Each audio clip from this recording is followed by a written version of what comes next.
Hello again. Now let's talk about how we store glucose in our body in form of glycogen. But first, what is glycogen?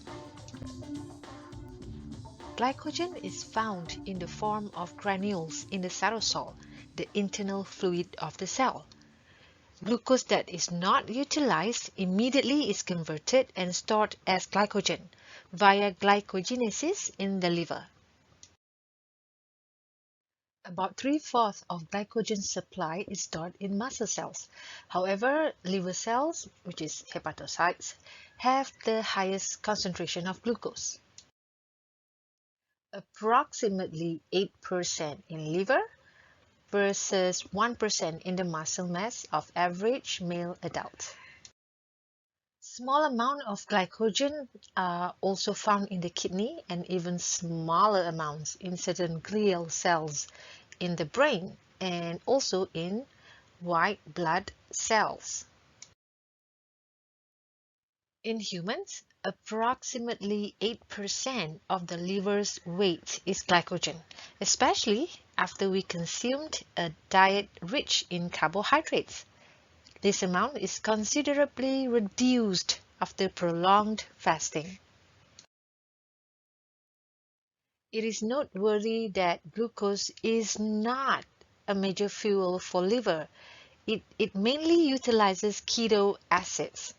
The liver cells, glucose is stored and released primarily for the benefit of other organs. In liver cells, glycogen is needed in regulating the blood glucose level. Why?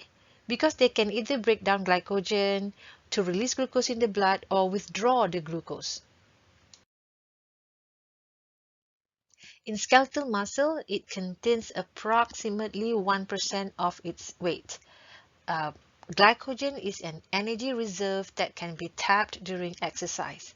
So, refer balik kita punya mini project based learning. Hiking ke, kayaking ke, mountain biking ke. Muscle cells lack the ability to release glucose into the blood. So, their glycogen store is destined for internal use, powering muscle contraction during strenuous activity. It can be readily mobilized as an energy source, increasing the amount of glucose immediately available to the organism between meals and also during muscular activity.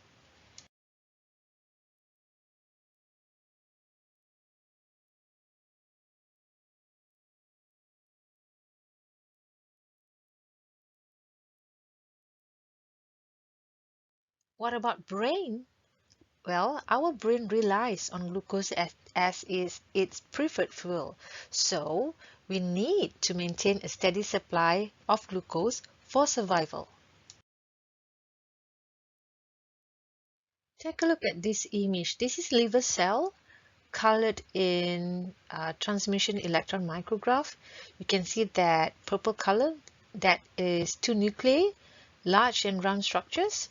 And you can also see mitochondria in pink color.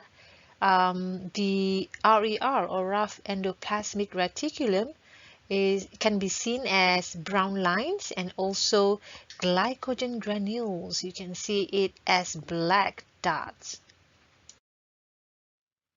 Liver is the major control site for blood glucose level. It responds to hormonal signals that indicate reduced or elevated amount of glucose in the blood. When we eat carbohydrate, blood glucose level will rise and the pancreas will secrete insulin.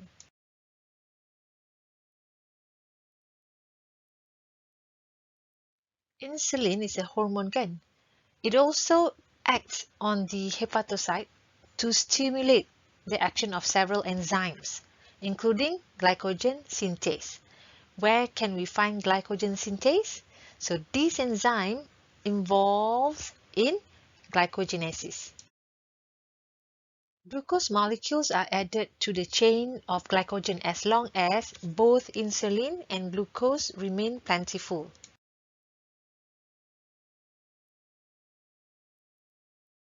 The hormones glucagon produced by the pancreas and also epinephrine by the adrenal gland. These two hormones, they work as a counter signal to insulin.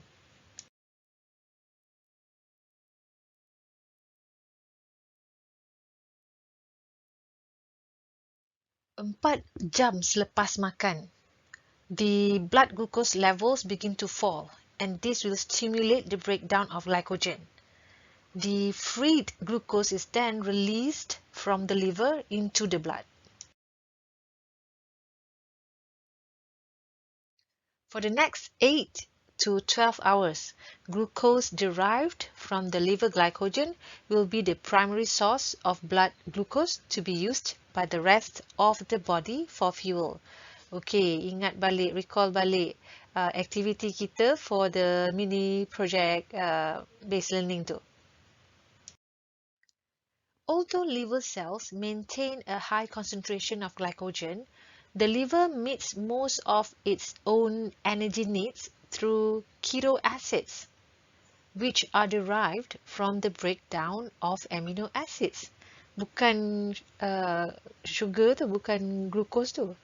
The liver's role in glycogen metabolism is to synthesize and degrade glycogen for the benefit of the organism as a whole.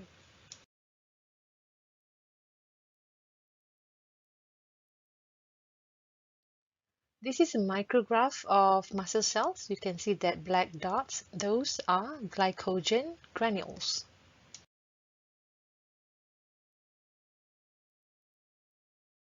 Muscle cells, they don't have this enzyme glucose 6-phosphatase. This glucose 6-phosphatase is the enzyme that enables liver cells to export glucose into the blood.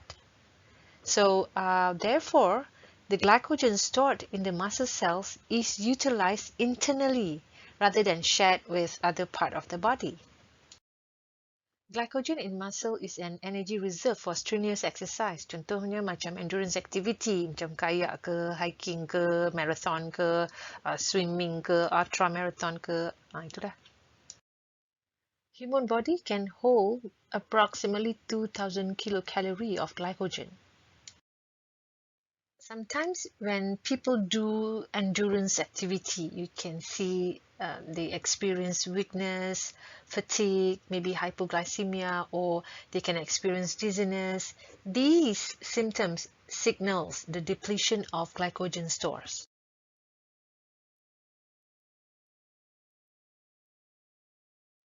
The rapid drop in performance results from a shift in a fuel supply as the glycogen stores diminish.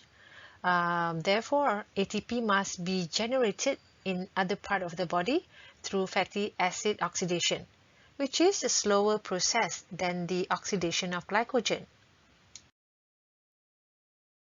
Carbohydrate loading is used to ensure the initial glycogen level is maximized. So biasanya, we will do it by increasing the intake of complex carbohydrates in the final 2-3 days before the event.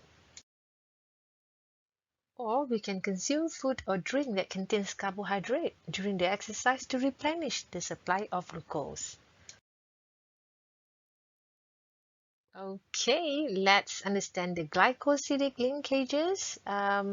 Glucose ring starts from carbon 1, 2, 3. This is 4. This is carbon number 5. And this one is carbon number 6. Okay, the bond between C1 and C4 is alpha 1,4, and between C1 and C6 is alpha 1,6. This one is the branching linkage. Okay, next we are going to look at how glycogenesis happens.